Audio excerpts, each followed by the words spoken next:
তো hello guys, আজকে বেরোচ্ছি রাইডে। আর আজকে যাচ্ছি আমি চাকলা কচুয়া, তো যেটা আমার বাড়ি থেকে মোটামুটি 50-60 কিলোমিটার দূরে আছে। আর রেডি আমি রাইডের জন্য। আর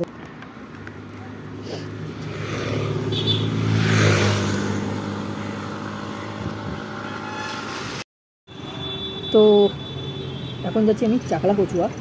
আর এটা হচ্ছে সন্তোষপুর রোড, ওকে। তো এই রোড ধরে এখন আমাকে যেতে হবে। আর এটা হচ্ছে জাস্ট ভিউ। তো ঘড়ির কাটা এখন 10টা ছুঁই। আর এই রোড ধরে যাচ্ছি আমি এখন আমার ডেস্টিনেশনের দিকে। তো গাড়ির স্পিড রেখেছে আজকে 40-র আশেপাশে, যেহেতু একটু এটা লোকাল এরিয়ার মধ্যে পড়ছে রোডটা, তো বেশি জোরে চালানোটা ঠিক হবে না। আর যেহেতু একটু বেলা করে বেরিয়েছিলাম, যার জন্য ঠান্ডা খুব একটা আজকাল লাগছে না। তো এইভাবে এখন যাচ্ছি। আর সাইডে মোটামুটি রাস্তা তো ঠিক ভালোই আছে। আর সাইডের জঙ্গলগুলো দেখে দেখে মনটা ভালো হয়ে যাচ্ছে। রোডটাও দারুণ, সাইডের ভিউটাও ভালো আসছে। তো যাওয়া যাক এখন আমার ডেস্টিনেশনের দিকে। তো এখন রোড ধরে সিধা আস্তে আস্তে চলে এসেছি আমি NH-12 রোডে। আর যেটা বাঁদিকে চলে যাচ্ছে আমার কৃষ্ণনগরের দিকে, আর ডান দিক দিয়ে তো আমাদের যাচ্ছে বারাসাত। কিন্তু আমি যাবো সিধা দত্তপুকুর রোড হয়ে। তো এখন রেড সিগন্যাল পড়ে গেছে, আর যেটা আমার একদম পছন্দ না। আমার আশা করছি কোনো রাইডারেরই পছন্দ না এই লাল দেখা। তো সিগন্যাল পড়লেই বেরিয়ে যাবো আমি।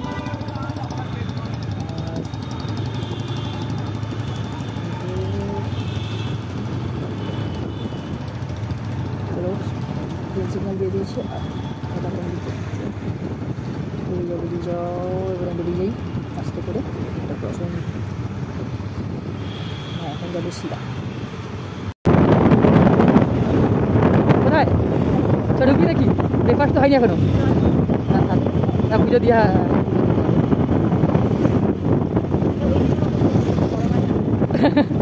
ওই ইনসিডেন্টটা আলাদাই ছিল। যাই হোক, ওটা ছিল ও আচ্ছা, ফায়দার করেছিল এল গাড়ির পিছনে এল, আর আমাদের জীবনের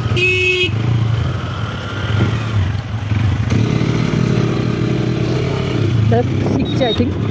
তো আমি অ্যাকচুয়ালি বুঝি না লার্নারে এলই কেন হয়, মানে জীবনে তো লেগেই থাকে, এলের অভাব নেই। আর আলাদা করে গাড়ির পিছনে লাগাতে হবে। ভাই এটা আলু হ্যাঁ আলুর চাষ মনে হচ্ছে, এটা আলুর চাষ। আলু বা পেঁয়াজ যখন একটা হবে হয়তো।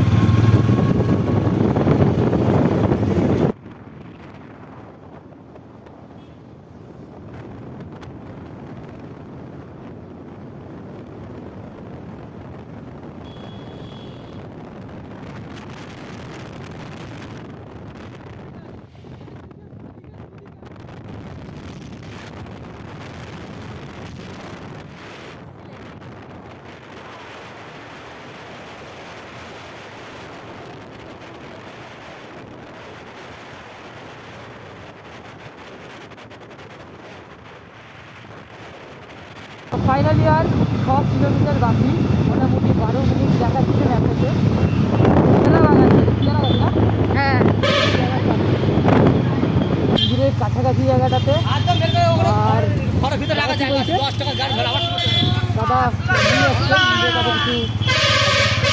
গাড়ি দেখা ঘিরে দেওয়ার ব্যবস্থার জন্য তারা পুরো দায়িত্ব নিয়ে নিয়ে যাচ্ছে। এটা ওদের কাজ।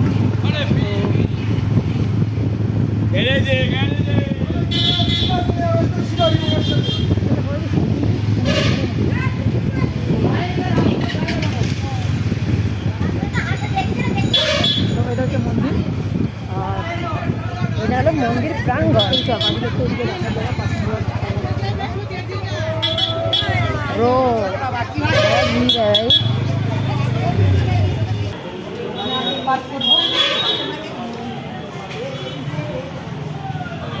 এটা হচ্ছে লোকনাথ বাবার মন্দির, আর সেখানে চলে এসেছি। ভাই এখন আমার চুল ঠিক করতে ব্যস্ত। আর গাড়ি পার্ক হয়ে গেছে, এবারে পরে ভিউটা দেখাচ্ছি। আর এইটা হচ্ছে বাইরের ভিউ।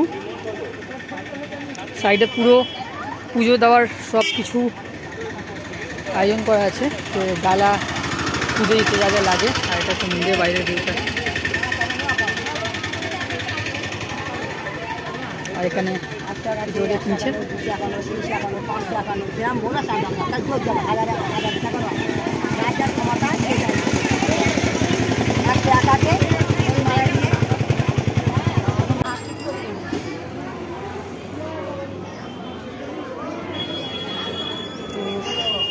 এটা হচ্ছে মন্দির, আর এখন যাচ্ছি পুজো দিতে।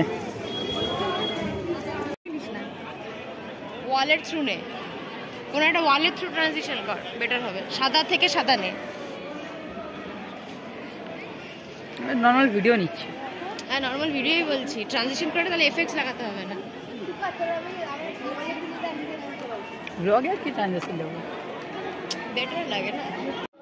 তো জায়গাটায় প্রচুর ক্রাউড ভাই, বহুত ভিড়, সবাই বাবার দর্শন করতে এসছে। আর কোনোভাবে পুজো দেওয়া হয়ে গেছে, কোনোভাবে জাস্ট একটু তোমাদের দেখানোর জন্য আমি ক্যাপচার করার চেষ্টা করছি, বাট ভিড়েতে পসিবল হচ্ছে না। ওই যে বাবার মূর্তি একদম সামনে, তো এতটাই নিতে পেরেছি। মোটামুটি অনেক লোক আছে যারা আজকে পুজো দিতে এসছে এই সময়তে। আর এটা হচ্ছে আর একটা মূর্তি যেখানে বাইরে থেকে পুজো দেওয়া হচ্ছে।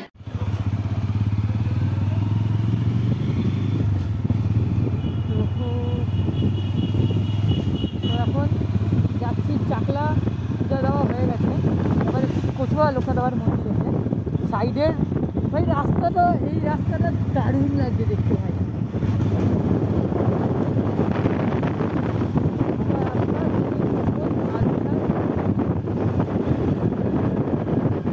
মানে ভরে ভরে আছে এগুলো।